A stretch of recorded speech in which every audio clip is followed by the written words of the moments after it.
As Andrew 10. Apakah saat ini waktu yang tepat untuk membeli emas? Ya, ini satu pertanyaan yang sangat bagus sekali. Belakangan ini banyak teman juga ketemu saya dan tanya, Mr. Ho, kapan waktu yang terbaik untuk beli batangan emas? Ya, karena beberapa bulan ini kelihatan nilai batangan emas itu meningkat begitu saja. Mereka kepingin mendapat sedikit profit daripada investasi emas ini. Sebenarnya banyak orang mempunyai kekhawatiran tentang investasi emas ini. Kenapa? Karena mereka tidak faham tujuan dan karakteristik sewaktu Anda melakukan investasi batangan emas. Kenapa?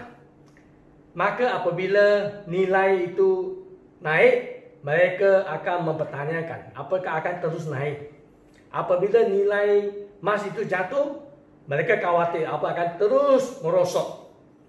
Kekhawatiran itu terjadi kerana mereka tidak faham karakteristik untuk membeli emas. Kenapa kita mau investasi atau beli emas? Karena untuk jangka panjang. Kalau Anda beli batangan emas hanya untuk jangka pendek, mau jual beli dalam beberapa bulan ini saja, maka pasti tidak akan menjaminkan keuntungan.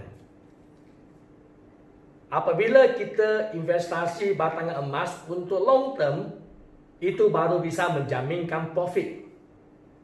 Memang, investasi emas sebenarnya bukan hal yang baru. Semenjak kecil, saya yakin dan percaya, orang tua kita selalu beritahu kepada kita, kalau ada uang, belilah emas, belilah tanah untuk investasi. Karena dia solid, bisa kelihatan dan menjaminkan pasti untung jangka panjang. Memang dalam belasan tahun ini karena perubahan teknologi dan juga di pangsa pasar ada banyak investasi dari bank, maka kita ada banyak pilihan.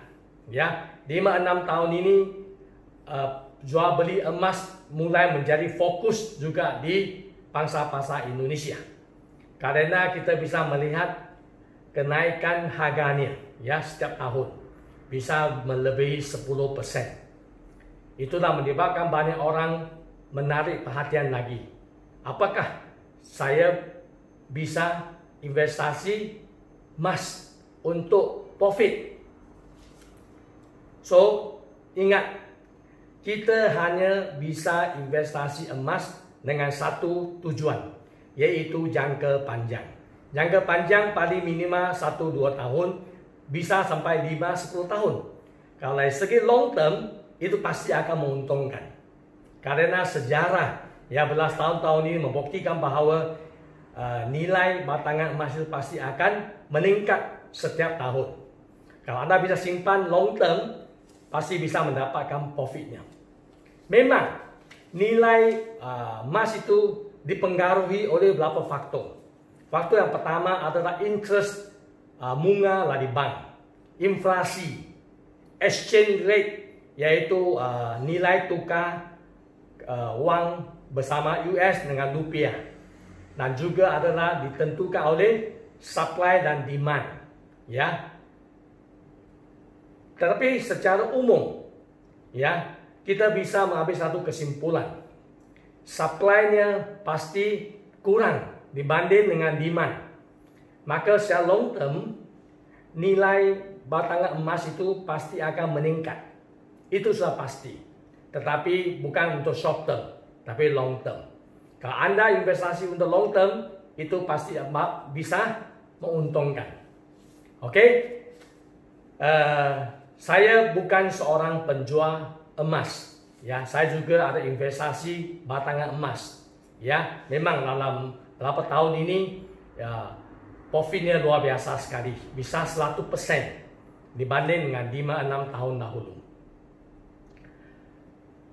Saya akan membagi Anda satu reference ataupun satu bacaan supaya Anda bisa gunakan itu sebagai input untuk referensi apakah waktu ini paling cocok atau tidak untuk melakukan investasi emas. Saya pernah baca sebuah buku yaitu The New Case for Gold, tulisan James Rickards. Beliau juga adalah penulis buku The Death of Money. Dalam bukunya, beliau menceritakan bahawa semenjak 2008, sewaktu ada krisis ekonomi terjadi di dunia, banyak negara mulai mencetak banyak wang kertas khususnya, maka nilai wang itu mulai merosot. Khususnya berapa 1-2 tahun ini kita juga perhatikan pemerintahan Amerika, Eropah juga banyak cetak wang. Ini membuat banyak wang kertas masuk ke pangsa pasar. Maka nilai akan mulai merosot. Banyak orang akan mulai mencari sesuatu yang lebih solid, fisik dan bisa menjaminkan. Maka mereka akan mencari sesuatu yang kita namakan safe haven, yaitu sesuatu untuk menjadi proteksi, jaga-jaga untuk long term. Maka emaslah merupakan salah satu pilihan yang terbaik. Mengikuti penulis The New Case for Gold, beliau mengatakan tidak lama lagi akan terjadi satu global debalancing, di mana nilai emas akan devalue lagi. Mengikut beliau, nilai itu bisa meningkat sampai 10.000 US bahkan lebih. So di sinilah kita bisa melihat potensi perkembangan kenaikan harga emas di masa-masa akan datang. Beliau mengatakan, sebagai seorang investor abad 21, saya tidak akan meletakkan semua kekayaan saya di digital. Beliau mengusulkan minimal alokasilah 10% daripada investasi anda ke dalam bentuk fisik, khususnya emas. Nah, inilah sangat aman dan menjanjikan. Dan beliau mengatakan, now is the time. Inilah waktu yang terbaik untuk anda mulai investasi emas. Saya membagi ini supaya bisa anda reference, karena ini sangat kontroversi juga. Ada orang yang tidak setuju dengan pendapat beliau. Anda tolong perhatikan apakah argumen beliau itu bisa diterima atau tidak. Tapi saya mau buat satu kesimpulan di sini. Kalau anda mau investasi ke emas, ada 3 poin yang paling penting. 1, anda jangan terlalu mempedulikan kenaikan harga atau turunnya emas sewaktu anda mau beli. Karena anda beli untuk long term, bukan jangka pendek. So kapan-kapan beli itu tak ada masalah. Oke? Yang kedua, anda pasti siap untuk long term, minimal 1-2 tahun, bahkan 5-10 tahun. Yang ketiga, anda bukan menggunakan uang hutang atau pinjaman untuk membeli emas. Anda sudah ada siapkan satu alokasi khusus dan membeli emas itu secara rutin setiap bulan. Contohnya, setiap tanggal 15, saya akan alokasikan 10% penghasilan saya untuk membeli emas. Maka anda akan lakukan setiap bulan. Maka secara prorata, akhirnya anda akan mendapat satu harga yang bagus. Oke? Dan anda tidak akan jual. Karena anda akan simpannya minimal 1-2 tahun, bahkan lebih dari 5 tahun.